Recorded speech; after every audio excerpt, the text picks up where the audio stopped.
Hi hello friends, എല്ലാവർക്കും മഞ്ഞിൽ വിരിഞ്ഞ പൂവിൻ്റെ നാളത്തെ പ്രമോ റിവ്യൂയിലേക്ക് സ്വാഗതം. അങ്ങനെ ആ മുത്തശ്ശിയോട് മല്ലികാമ്മയെ പറ്റിയിട്ടുള്ള എല്ലാ കാര്യങ്ങളും തുറന്നു പറയുന്നുണ്ട് കേട്ടോ.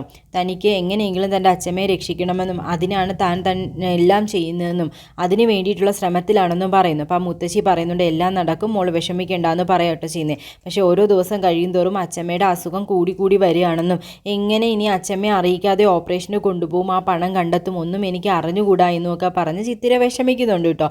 പിന്നീട് വിനയനാണെങ്കിൽ പോകുന്ന വഴിക്ക് കുറച്ച് കുട്ടികളെ കാണുന്നുണ്ട്, സ്കൂൾ വിട്ട് വരുന്ന കുട്ടികളെ കേട്ടോ. അപ്പോൾ അവിടെ തന്നെ ഇങ്ങനെ വിനയൻ നിൽക്കുക കേട്ടോ ചെയ്യുന്നത്. ചിത്തിരയെ കാണാനും ചിത്തിരയോട് രണ്ടെണ്ണം പറയാനുമായിട്ടാണ് വിനയൻ നിൽക്കുന്നത്. പക്ഷേ വിനയൻ വരുമ്പോൾ ചിത്തിരയെ ആ കൂട്ടത്തിൽ കാണുന്നില്ല കേട്ടോ. അപ്പോൾ ആ കൂട്ടുകാരിയോട് ചോദിക്കുന്നുണ്ട്, ചിത്തിരയില്ലേ ഇപ്പം നിങ്ങളുടെ കൂടെ എന്നിങ്ങനെ ചോദിക്കുക കേട്ടോ ചെയ്യുന്നത്. ഇല്ല, അവൾ ലോങ് ലീവ് എടുത്തിരിക്കുകയെന്ന് പറഞ്ഞു. അവൾ എന്തിനാ ലോങ് ലീവ് എടുത്തിരിക്കുന്നതെന്ന് വിനയൻ ചോദിക്കുന്നു.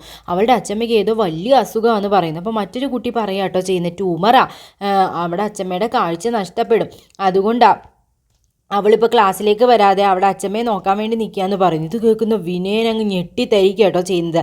സന്തോഷം കൊണ്ടാണോ സങ്കടം കൊണ്ടാണോ എന്നറിയാത്ത ഭാവത്തിൽ ഇങ്ങനെ നിൽക്കുന്നത്.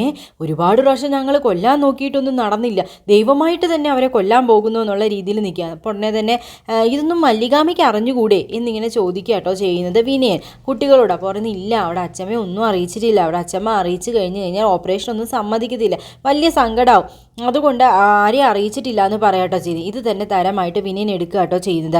ഇനി അവൾ അവിടെ അച്ഛമ്മയുടെ അസുഖമൊക്കെ മാറിയതിന് ശേഷമേ തിരികെ വരുള്ളൂ എന്ന് പറഞ്ഞു. കേട്ട പാതി കേൾക്കാത്ത പാതി സന്തോഷ വാർത്തയുമായിട്ട് വിനയൻ നേരെ പ്രതിഭയുടെ അടുക്കലേക്ക് ചെല്ലുന്നു. പ്രതിഭയോട് പറയുന്നു, അമ്മ ഒരു സന്തോഷ വാർത്തയുണ്ട്, നമ്മുടെ ശത്രുവാരാ, മല്ലികയില്ലേ, മല്ലിക നമ്മൾ ഒരുപാട് കൊല്ലാൻ നോക്കിയല്ലോ, ഒന്നും നടന്നില്ലല്ലോ, ഇനി അവരെ ആരും ഒന്നും ചെയ്യേണ്ട, ദൈവമായിട്ട് തന്നെ അവരുടെ ജീവൻ എടുത്തോളൂ എന്ന് പറയാട്ടോ ചെയ്യുന്നത്. അതെങ്ങനെയും ചോദിക്കാട്ടോ ചെയ്യുന്നത്. അവർക്ക് മാരകമായ ട്യൂമറാണ് അമ്മയെന്ന് പറയുന്നത്. നീ എങ്ങനെ ഈ വിവരം അറിഞ്ഞു ചോദിക്കുമ്പോൾ ഞാൻ ഇന്ന് ചിത്തിരയുടെ കൂടെ പഠിക്കുന്ന കുറച്ച് കുട്ടികളെ കണ്ടു, ഞാൻ ചുമ്മാ കുശലം ചോദിക്കാൻ വേണ്ടി നിന്നപ്പോഴാണ് ഈ വിവരം അറിഞ്ഞെന്ന് പറയുന്നു. പക്ഷേ ഇതിൽ ഏറ്റവും വലിയ ട്വിസ്റ്റ്, മല്ലികയ്ക്ക് ഈ വിവരം അറിഞ്ഞുകൂടാ, നമ്മൾ എത്രയും പെട്ടെന്ന് മല്ലിക ഈ വിവരം അറിയിക്കണം, അങ്ങനെയാകുമ്പോൾ മല്ലിക തന്നെ നെഞ്ചു പൊട്ടി ചത്തോളും ഈ വിവരം അറിഞ്ഞ്, ഇത് നമ്മൾ പ്രയോജനപ്പെടുത്തണമെന്ന് പറയട്ടോ ചെയ്യുന്നത്. എന്തായാലും അമ്മേ, നമ്മൾ എന്തായാലും ശ്രമിച്ചിട്ട് നടക്കാതെ ദൈവമായിട്ട് തന്നെ ചെയ്തു തരും, നമ്മൾ ഇനി ഒന്നും അറിയണ്ട, ചുമ്മാ അതെ കയ്യും കെട്ടി വിവരവും പറഞ്ഞ് അങ്ങ് നിന്നാൽ മതി എന്ന് പറയുന്നു. അപ്പോൾ പ്രതിഭ ഇങ്ങനെ ചിന്തിക്കട്ടോ ചെയ്യുന്നത്, അവളെ ഒന്ന് പോയി കാണണം, എന്നിട്ട് ഈ സഹതപിക്കും പോലെ അഭിനയിക്കണമെന്ന് ചിന്തിക്കുന്നു. മല്ലികാമ്മയ്ക്ക് ഓരോ ദിവസം കഴിയും തോറും കാഴ്ച നഷ്ടപ്പെട്ടുകൊണ്ടിരിക്കുക കേട്ടോ ചെയ്യുന്നത്. അങ്ങനെ സുജയുടെ അടുക്ക സംസാരിച്ചിട്ട് പെട്ടെന്ന് എണീറ്റ് പോകാൻ നേരത്ത് വീണ്ടും കാഴ്ച മങ്ങുകയാണ് ചെയ്യുന്നത്. വീഴാൻ പോകുന്നു, സുജ കയറി പിടിക്കുന്നു കേട്ടോ.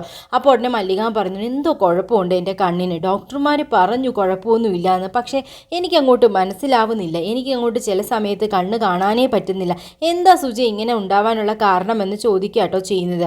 അങ്ങനെ സുജയും ആകെ ധർമ്മസങ്കടത്തിലാവുന്നുണ്ട്. എന്തായാലും മല്ലികാമ്മ ഈ സത്യം പ്രതിഭയുടെ വായിൽ നിന്ന് അറിയും.